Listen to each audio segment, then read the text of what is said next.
Olá, amados irmãos e irmãs, com muita alegria nos reunimos hoje no dia 18 de fevereiro, sexta-feira, da sexta semana do tempo comum.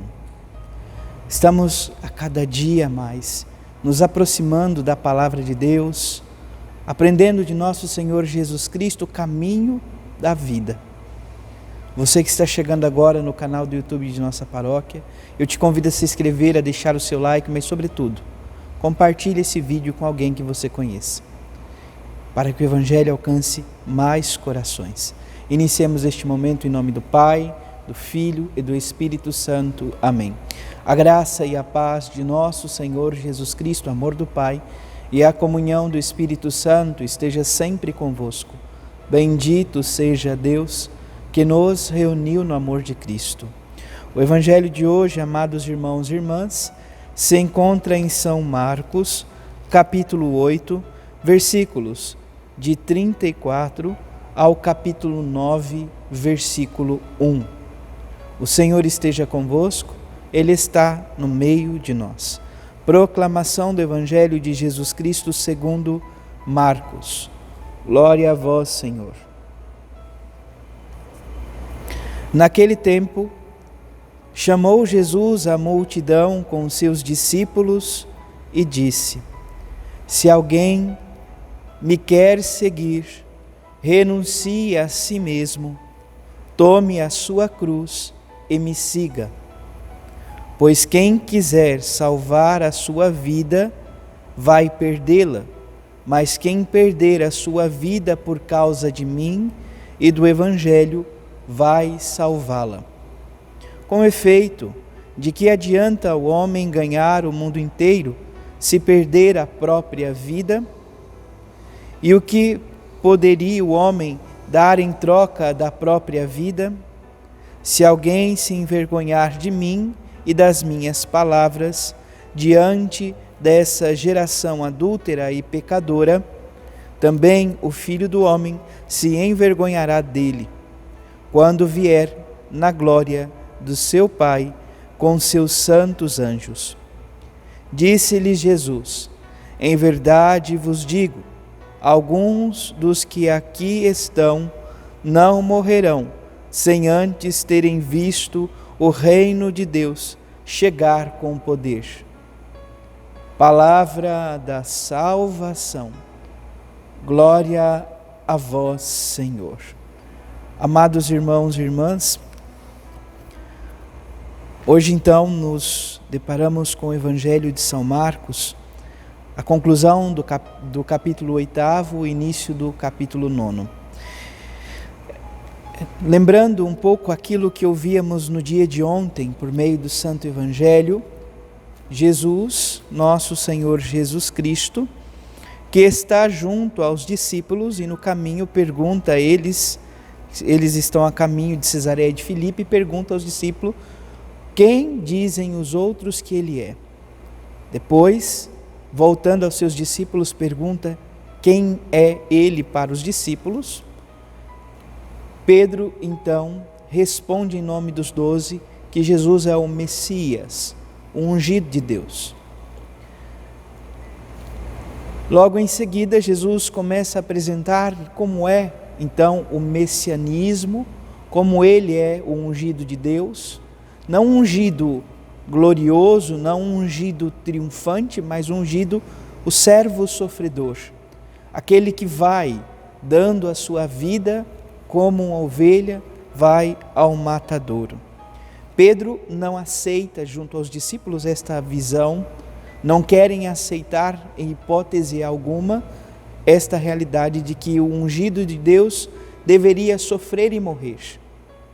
Jesus olha para Pedro diante dessa atitude de Pedro de querer corrigi-lo e diz: vá para longe de mim, Satanás. Considera Pedro como Satanás, aquele que é o divisor, aquele que procura estar contra a vontade de Deus, ou seja, Pedro assume as suas próprias vontades e não busca viver a vontade de Deus. Falava no dia de ontem que a expressão mais correta nesse contexto seria a expressão vá para trás de mim, convidando os discípulos a segui-lo. E é justamente dentro desta perspectiva, amados irmãos e irmãs, que nós observamos o Evangelho de hoje. O Evangelho de hoje já inicia justamente com esta palavra: se alguém quer me seguir, se alguém me quer seguir, então o seguimento, seguir nosso Senhor Jesus Cristo, este é o convite para todos os discípulos, aqueles que estão ouvindo e acolhendo a boa notícia. E então Jesus diz que para segui-lo é necessário então atitudes. Quais são elas? Primeiro, renuncie a si mesmo. Renunciar a si mesmo. Renunciar sonhos, projetos, expectativas e tantas outras realidades. Em outras palavras, é conformar-se à vontade de Deus, é confiar-se inteiramente nele, pois Jesus vive assim. Nosso Senhor Jesus Cristo vive este caminho plenamente. Se olharmos para a história da salvação, Deus, em hipótese alguma, quis a morte do Filho. Contudo, convocou ou enviou o seu Filho ao mundo para que ele amasse o mundo. E o amor tem as suas consequências. Amar tem as suas exigências. Amar tem, portanto, as realidades e as consequências inerentes a esta. A maneira de se amar que Jesus pregava, anunciava, levou os corações incrédulos a querer matá-lo. E isso aconteceu. Portanto, Jesus vai dizer: renuncie a si mesmo, renuncie aos projetos, renuncie aos desejos próprios e logo em seguida tome a sua cruz, a cruz cotidiana, a cruz como num primeiro momento sinal de morte. Imagine os discípulos que começam a enxergar esta realidade e sabiam que na cruz só ia aqueles que eram os malfeitores, aqueles que de certa maneira viviam as piores atrocidades da sociedade. Jesus diz: abrace a cruz, tome a sua cruz, a cruz cotidiana, a cruz do dia a dia, a cruz do trabalho, a cruz das indiferenças, a cruz de deixar as vontades de lado. Enfim, abrace a cruz cotidiana, não como sinal de perdição, mas sobretudo como sinal de salvação. É pela cruz de nosso Senhor Jesus Cristo que alcançamos a salvação. E não é tomar a cruz de qualquer modo, é tomar a cruz cotidiana e seguir a Jesus Cristo, que primeiramente tomou a cruz. A cruz que está a caminho, Ele está levando a cruz rumo ao Calvário, para morrer, para se doar, para se entregar por amor a cada um de nós. Mas é importante lembrarmos, a morte não venceu, Cristo ressuscitou. E por isso Jesus vai dizer: quem quiser salvar a sua vida vai perdê-la, e quem perder a sua vida por causa de mim e do Evangelho irá ganhá-la. Consumir, doar, entregar a vida. Algo que é muito importante nos tempos atuais e que nós precisamos perceber, que muitas vezes e nas realidades vai se perdendo, a pessoa vai perdendo um sentido, a razão, muitas vezes de continuar caminhando, é porque vai perdendo esta realidade. A realidade do doar-se, do servir, do ter serventia a alguém, do se doar e entregar inteiramente. Portanto, quem quiser me seguir, renuncie a si mesmo, tome a sua cruz. Quem quiser salvar a vida vai perdê-la, e quem perder a vida por causa de mim irá ganhá-la. Então, perder, entregar, doar, consumir a vida como a vela que se consome no altar. A vela vai se consumindo para que ilumine, para que seja luz. A vela não reclama. Nós nunca percebemos ou ouvimos uma vela reclamando, exagerando um pouco na imagem, da sua vocação de se consumir para iluminar. assim também somos nós, enquanto cristãos. Devemos nos consumir em amor, por razão e amor aos irmãos e irmãs, como dizia ou como vive os cristãos. Amados irmãos e irmãs, o Senhor diz: quem se envergonhar dele, ele se envergonhará também, né?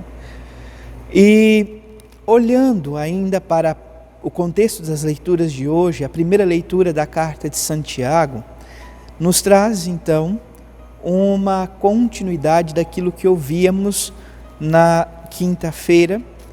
Na quinta-feira, o apóstolo Tiago nos convidava a perceber sobre a realidade. Enquanto cristãos, não fazemos acepção de pessoas, não fazemos distinção, somos todos irmãos. E aqui ele traz a realidade do rico e do pobre, né? Dentro da realidade da comunidade, não se há distinção, todos somos irmãos, não se pode fazer diferenças. E no dia de hoje, continuando então essa reflexão, Santiago vai dizer sobre uma fé que está unida à vida, uma fé que se torna expressão de vida. Nós percebemos na primeira leitura da carta de Santiago, no dia de hoje, capítulo 2, versículos 14 e 24, e depois o 26, a discussão da fé com as obras. Santiago vai dizer que uma fé sem obras de fé, ela é morta. É como um corpo sem vida. De certa maneira, ele não está se opondo ao apóstolo São Paulo, que vai dizer que a fé, a justificação vem pela fé. Por quê? São contextos distintos. Paulo critica as obras da lei humana, do proceder humano simplesmente, da lei da carne. A nossa vivência, a nossa lei da carne, a nossa própria vontade, os nossos próprios esforços não nos garantirão a salvação. É a graça de Deus antes de tudo, somente a graça. Mas a fé que nos permite acolher esta graça de Deus deve ser uma fé comprovada, uma fé vivida, uma fé com obras. Por isso, no dia de hoje, por meio desta palavra que nos é concedida, que nos é confiada, façamos uma pequena oração.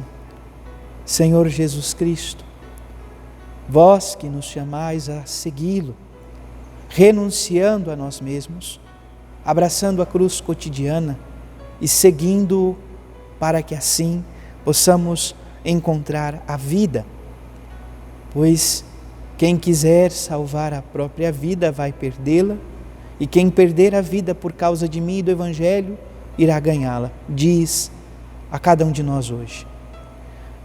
Senhor, ajude-nos a ter uma fé viva, uma fé comprovada, uma fé que se transforme em obras, atitudes, que seja a expressão do Teu amor na vida daqueles que nos confiastes, para que assim possamos acolher aquilo que o apóstolo Tiago hoje nos diz, uma fé viva, uma fé que gera vida. Esta então é a fé que precisamos acolher, uma fé que dê obras de fé e assim nos torna vivos e não mortos. Dai-nos esta vida por Seu Espírito, Senhor, para que possamos anunciar a Tua palavra aos nossos irmãos e irmãs. Louvado seja nosso Senhor Jesus Cristo, para sempre seja louvado. Abençoe-vos o Deus Todo-Poderoso, em nome do Pai, do Filho e do Espírito Santo. Amém. Graça e paz.